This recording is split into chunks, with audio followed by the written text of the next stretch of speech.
Olá, seja bem-vindo a mais uma revisão da lição dos jovens. Hoje vamos analisar o conteúdo de domingo, 29 de junho, referente à lição 1.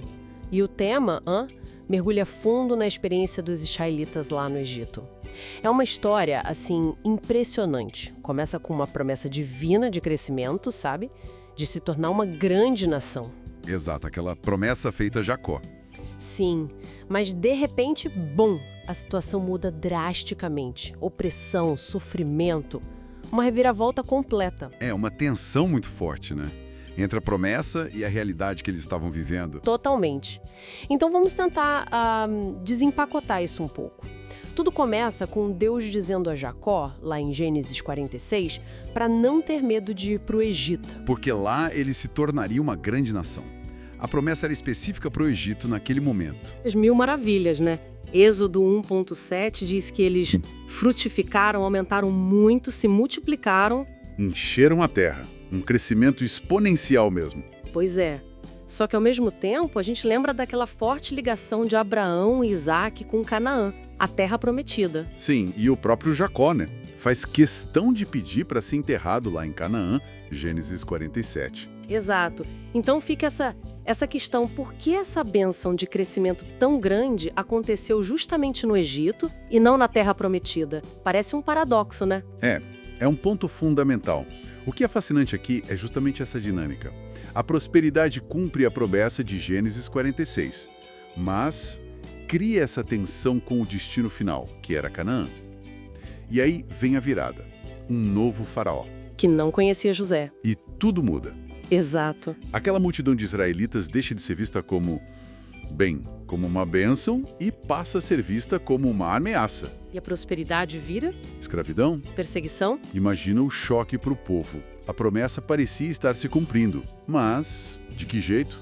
Sob a opressão, com risco de serem destruídos? Como é que você lida com isso? Uma promessa divina versus uma ameaça de aniquilação. Pois é, e uma das fontes até menciona uma ideia, interessante. Abençoados pelas maldições. O que isso quer dizer exatamente? Bem, talvez sugira que a própria dificuldade, a própria opressão, teve ali um propósito escondido, quem sabe? Talvez para forjar a identidade deles, impedir que se misturassem totalmente com os egípcios. Pode ser. Ou intensificar o clamor deles por Deus pela libertação. Tornar o desejo por Canaã ainda mais forte. Faz sentido? E é nesse clima de desespero que a coisa chega no limite, né? Aqui é onde fica realmente interessante. A fuga do Egito. Ah, sim. O Mar Vermelho. Eles saem, mas ficam encurralados. O exército egípcio vindo atrás e o mar pela frente. Situação impossível. Completamente sem saída. Humanamente falando. E o pânico toma conta, claro. Murmuração. Mas aí surge Moisés. E a fé dele é impressionante. Ele diz para o povo: não temais, estai quietos e vede o livramento do Senhor. Que contraste, né?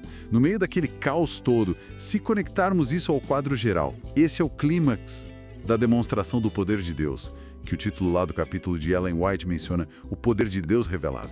Exato. O milagre em si. Deus manda Moisés estender a vara e pronto. O mar se abre. Um caminho seco no meio das águas. Incrível imaginar a cena. Paredes de água de cada lado. E os israelitas passam em segurança. Os egípcios, na sua arrogância, vão atrás. E aí? As águas voltam. E o exército todo é destruído. Uma demonstração clara de poder e proteção. E a reação do povo depois disso? Segundo o relato, temor a Deus, fé renovada, tanto em Deus quanto em Moisés. E celebram, né? Com cânticos liderados por Moisés e Miriam. Uma lição poderosa sobre fé no impossível. Sem dúvida. Fé quando não há mais esperança humana. E que Deus abre caminhos onde não existem. É uma mensagem central ali. Mas a história não para aí, né? Logo depois... vem o desafio em Mara, as águas amargas. Exato. Mal saíram do Mar Vermelho e já enfrentam outra prova.